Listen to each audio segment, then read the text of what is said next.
You press the button at the crosswalk, and the little light flips to wait. A minute later, the cars stop, and you cross. On a lot of those corners, though, your finger never touched the timing of that traffic, not even a little.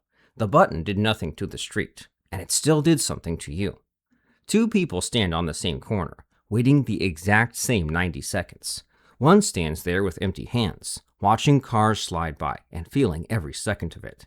The other presses the button, sees the light switch to wait, and now has a small job to do and a signal to watch. The clock is identical, and yet the two waits feel nothing alike. The wait is exactly as long either way. What changes is that one of them has a job to do, and the helplessness is most of what makes waiting hard.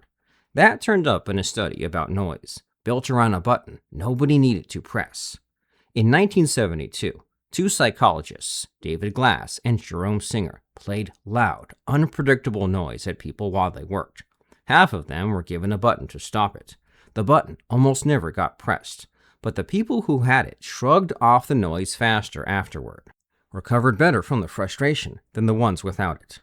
The button's job wasn't to work. It was to sit there, proof that you weren't helpless. So why does the mind credit a press you can't even prove worked? In 1975, a psychologist named Ellen Langer sold people lottery tickets in an office. Some got to pick their own ticket out of a pile, and others were simply handed one. A while later, she came back and offered to buy the tickets back. The people who had chosen their ticket wanted far more to give it up, around $8.67 on average, while the people handed a random ticket let theirs go for closer to $2. That's more than 4 times the price for a slip of paper with the exact same odds of winning nothing. The draw doesn't know or care which ticket you grabbed, but the act of choosing made the ticket feel like yours in a deeper way, almost as if some skill were writing on it. Langer kept finding that the illusion grew stronger whenever a situation borrowed the look of a skill game. People bet more boldly when they rolled the dice themselves instead of watching someone else roll. They got cocky when an opponent seemed nervous, reading the other player's jitters as a sign their own luck had improved. Anything that let people feel personally involved, a choice to make, or a familiar move to perform, fed the same mistake. And a button, it turns out, is almost perfectly built to trigger that same mistake, for a reason that comes down to its shape. It sits right where your hand can reach it, and it carries a label telling you what it's for. You act first, and the real outcome comes later, if it comes at all. But the instant you press, you get feedback, a click, a glow, a light that flips to wait. The interface borrows the exact shape of real control, and it's one you've been trained your whole life to trust. And that shape is often hollow. In a lot of American elevators, the door close button does nothing for ordinary riders, because accessibility rules from 1990 require the doors to stay open a set minimum time.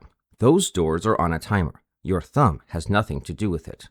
Not every elevator works that way, since some older ones still obey the button, but in plenty of modern ones, the press is purely for show.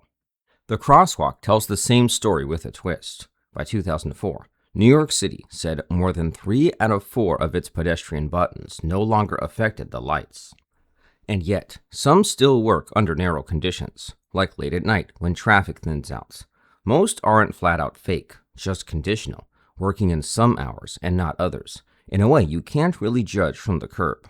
The same thing happens indoors, on the office thermostats. Plenty of big buildings lock the temperature into a tight band from one central system, and some of those wall units are barely wired in, or not connected at all.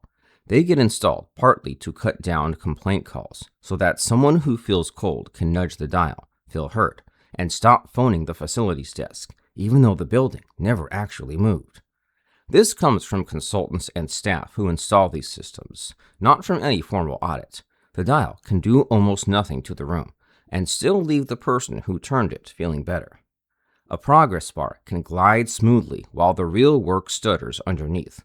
A phone line plays soft tones so the silence doesn't feel like a dropped call, and a camera fakes a shutter click for a lens that never had one. Each one shapes how you feel. None of them changes what's underneath. Some help you see what you can change and what you can't. Others just hide how little power you have. At a crosswalk, An inflated sense of control costs you nothing. You push the dead button, feel a little steadier, and cross the street no worse off. The same habit of mind turns expensive, though, the moment the stakes get real and the feedback lies. A team of researchers led by Fenton O'Creevey ran a version of this with real financial traders. They built a computer game where traders pressed keys to push a number up the screen, except the number ignored every press and moved on its own. Then they lined up how much each trader believed they'd been controlling the number against how that trader actually did at work. The ones who fell hardest for the illusion were the ones managers rated worst at risk and analysis, and those traders took home less pay. The dead button quietly marked who was worse at the job. Gambling runs on the same trick, the feeling of choosing, of timing it right, of being personally in the game, convinces someone that a random machine is answering to their touch. Later research flipped the picture. When your real control is low, you tend to overestimate it. When it's genuinely high, you tend to underestimate it instead, second-guessing a call you should have trusted. Holding back when holding back is the expensive move. Ripping the buttons out of the wall was never the answer. What helps is honest feedback, the kind that lets you tell what relationship you actually have with the thing you're pressing. Back at the Crosswalk, that person wasn't fooled, and wasn't simple. Pressing gave them something to do, a flicker of response, a small sign that the system had noticed them at all. A button, a dial, a spinner filling on a screen, a ticket you picked yourself. Not one of them touches the machine. What they touch is the helplessness, and that, more than the outcome, is what people are really reaching for, a hand in what happens next.